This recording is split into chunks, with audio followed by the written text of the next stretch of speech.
Hello friends, how are you all? Hope you are doing great at various aspects of your lives. There are no two thoughts on the fact that Ashwin Sanghi has made his own unique place in the literary world. He has his own fan following and readers love to read his fast-paced thrillers. It is obvious for any thriller lover to draw parallels between Ashwin Sanghi's work and the same of Dan Brown. In fact, many of the readers refer him as Dan Brown of India. Interestingly, when Dan Brown came to visit India, Ashwin has shared stage with him. Today we are going to talk about his book Keepers of Kala Chakra. Kala Chakra is an interesting concept in the Hindu mythology which can literally be translated as the wheel of time. After Siddhartha became Gautam Buddha, many people around the world followed the way of living suggested by Buddha or Buddha and are known as Buddhists. The divisive politics from invaders made many people to believe that the Sikhs, Jains, Buddhists are different than the Hindus and so on. Just put apart all the divisive politics and propaganda which came to existence with the sole aim to divide people and just put them in a situation that they enjoy fighting with each other. The people with divisive vision doesn't spare any religion and made people to fight against each other within and outside of their religious group. The center thought of this book, though it is never explored exactly in words explicitly so, is to expose such stuff and make people believe in the humanitarian way of living. Let us take a look at the cover page of the book. As you can see, the cover page is very interesting.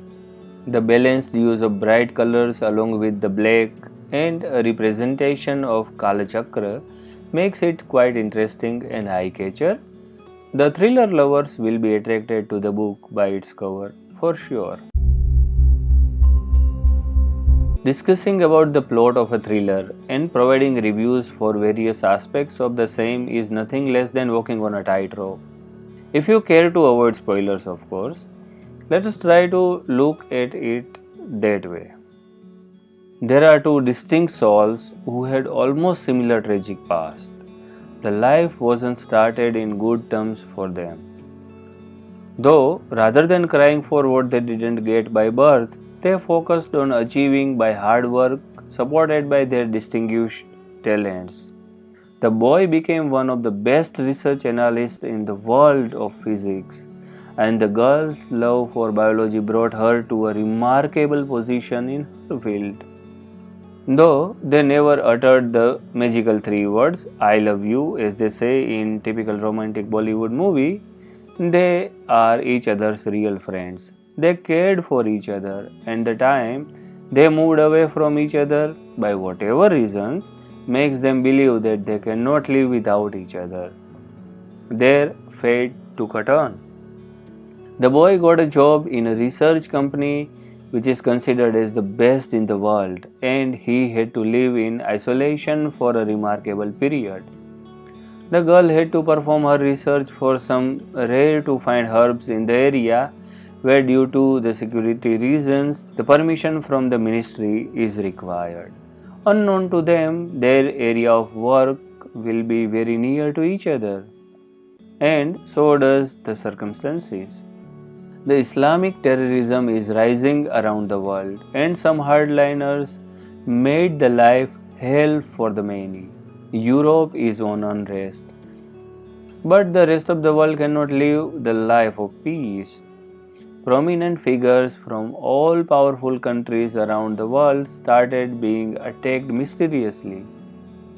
There is no breach in the security, and yet each death is a mystery in its own. In fact, each attack is a mystery in its own. It seems that not a single prominent political leader around the world is going to be spared from this killing spree. Who is behind all these tragic incidents and why he or she is doing it? Or is it an organization? What all the top investigation and security agencies around the world like CIA, RAW and others doing during all these times?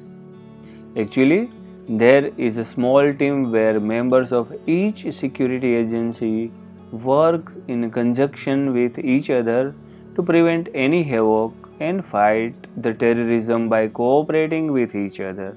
But then, why they seems failing in preventing such deliberate attacks? Isn't there any way to prevent the world from going doomed? Well, you need to read the book to get the answers for all your questions. When you read the book, it starts with attacks, murders, and tragic incidents. And this review talks about the rags to riches stuff and a love story. So, you may think that I got it wrong. Actually, no. But it is one of the best part of the book according to me. I like the way the characters of Vijay and Sujata are written. Though they didn't born with a golden spoon in their mouths, they made their life journey remarkable. This is what one needs to learn. Life may be unfair to you, but everyone have their own set of complaints with the life. What makes one different than the other is how he or she deals with it. These strong characters make the book a fantastic reading experience. The other thing I like in the book is the absence of adult material. Nowadays, it is a fashion amongst writers to use curse words and write at a length about adulteries in order to woo a specific set of readers. In fact, we had found some such stuff in some of the books by Ashwin also. This book is, however, free of such stuff. There are plenty of characters in this book, including Brahmanand or Brahmanand, Sharma, Minerva, Mikhailo, Petro, Judith, Williams, in addition to those protagonists, and almost all of them given proper attention they require. It was quite possible to lose track with at least some of them, but the author seems in control. The author bravely talks about various religions and terrorism, and that too without being controversial. It is an art indeed. The strong characters of the book makes it an interesting read. And yes, the author tries giving justice to all the characters in the book, and the gender of the character doesn't have any influence on the same. Now, this is called real gender equality.